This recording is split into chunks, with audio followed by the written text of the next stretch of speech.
The MCM High School Department is committed to provide high school students with relevant, high-quality, and world-class education that will equip learners the necessary capability to traverse the 21st century and vocalize their thoughts in a safe space. Hello, my name is Edder Mante, your host for this episode of Duma Parlement. Hei Fat Choi, everyone! Welcome to the Year of the Tiger. As we all celebrate the Chinese New Year or the Year of the Tiger, we should all understand the meaning and importance of the Chinese New Year, as the holiday represents an ancient Eastern culture celebrated in East and Southeast Asia. Our topics will consist of the history of the Lunar New Year, how different cultures celebrate the Lunar New Year, and how to celebrate the Year of the Tiger.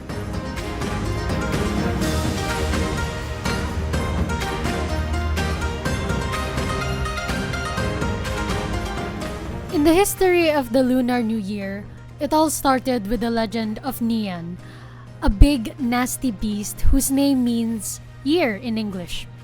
He had razor-sharp teeth and giant piercing claws. Usually, Nian only stays in the wilderness, but during the darkest night of the year, when the new moon was in the sky, he would sneak into the village and scare the people and the animals. Everyone dreaded the ferocious Nian, until Aman taught everyone about his weakness. He told them that Nian was afraid of three things: loud noises, fire, and the color red. Since then, everyone started playing drums, lit firecrackers, and wore the color red from head to toe. These practices have been passed down from generation to generation and became the Lunar New Year celebration we know now today. That was just the start. The Lunar New Year is celebrated differently in different countries. We will be focusing on China, Vietnam, and South Korea. In China, there is a 7-week off for celebration of the Spring Festival. The elderly provides a red envelope or hong pao to children or unmarried people for luck and to ward off evil spirits. They visit temples and clean the house for good luck. Hanging lanterns or kaidengmi in temples and parades. The iconic is the dragon dance, carried through the streets by numerous dances, bringing good fortune to all who have watched.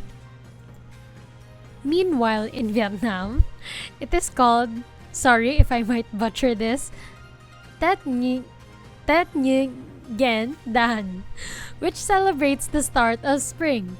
Locals adorn their houses with plants and flowers for good fortune.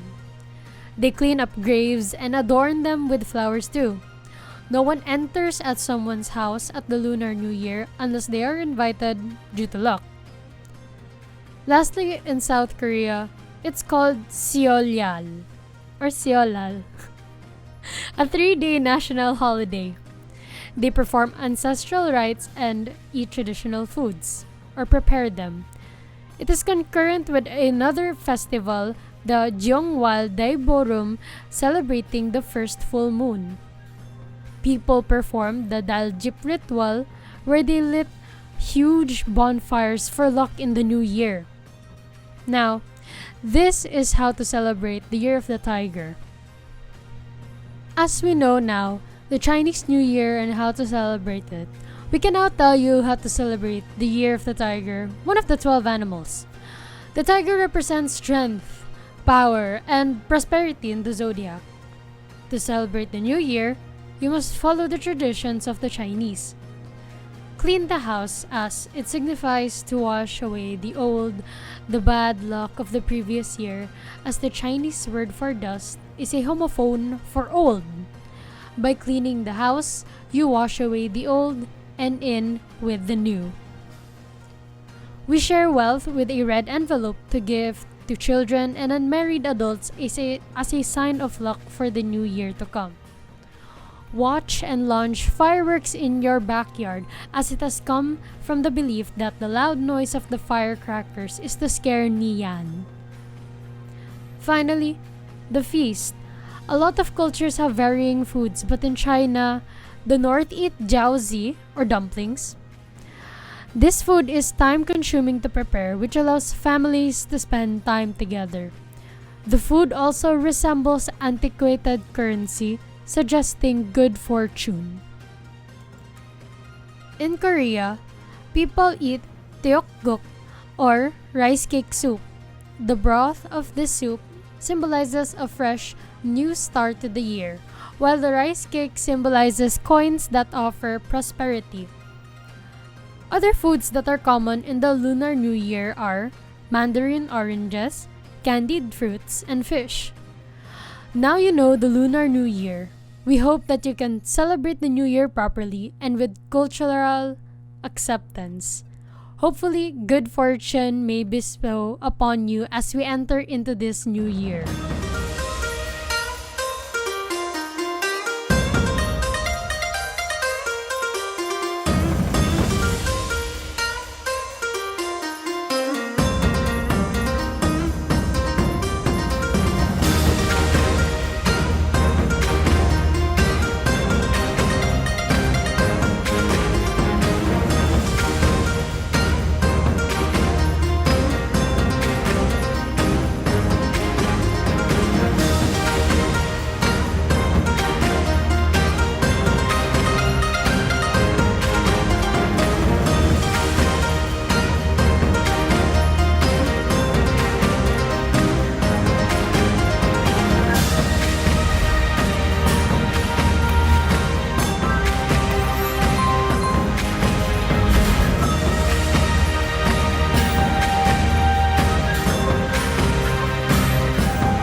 We have left forms under our posts on YouTube and Facebook where you can leave messages for the listeners, same as for feedbacks. Now, here are some messages from our last podcast. We had asked them to leave messages for Chinese New Year and Valentine's Day. So, our first message comes from Hina. My family has Chinese ancestry, but I think I'm the only one who acknowledges it. So I try my best to celebrate the best I can to make up for all of us. And honestly, Valentine's Day is just another day for me. I think it's a day to celebrate love in general, not just romance. Venti and Kazuha, please come home. I decorated the teapot for the both of you. Xiao and I are waiting. I assume that's from a game, Genshin Impact, but okay, that's sweet. Now to our next message from K-pop Princess. I don't really celebrate the Lunar New Year. Oh, well, at least you're listening to this podcast now. Valentine's Day for me is an annual day where couples dominate social media. To my sweet, kind, handsome boyfriend, where you at? Flips a table. Don't worry, princess. They will come soon. And lastly, from Anonymous, I mostly like the traditions usually taking place around Lunar New Year. I would remember the school I went to would celebrate it with performances. For me, it's not just a day of loving or showing affection to a significant other through gifts and surprises. This goes out to my family and friends. Thank you for being there when I needed them the most. Love you guys so much. Those are quite sweet messages for people who aren't specifically mentioned. We hope the message gets to them. We received the Valentine's messages a little too early, but it's fine. The whole month can be Valentine's for you. But let's not forget again, it is the Lunar New Year. Well, in my family, we celebrate the Lunar New Year by what we mostly did talk about earlier. We prepare lots of foods and fruits. We clean the house, signifying it's a new year and that we have left the past. We have big meals. But of course, there's no fireworks here since we're in Davao City. But if we weren't, then perhaps we would light up some fireworks.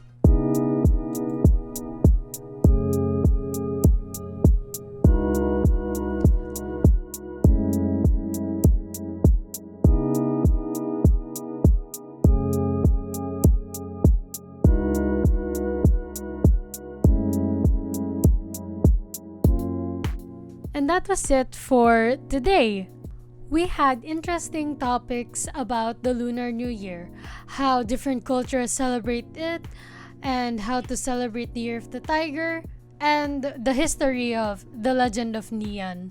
We even got to finally hear for the first time from a few of our listeners their input and their messages towards other listeners. We hope to hear more from you soon.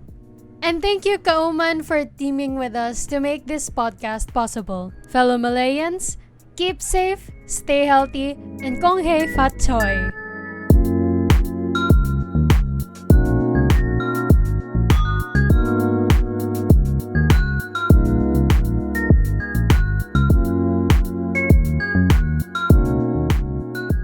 Hi everyone! Leave your messages and requests for our next podcast this month, for the upcoming Day of Hearts. We are here posting every podcast at the end of the 2 weeks and twice a month. Hope to hear from you next time. There will be links left below where you can leave your suggestions and messages. These will be moderated. Only students inside MCM can leave their input. Again, Edder Mante, your host, signing off.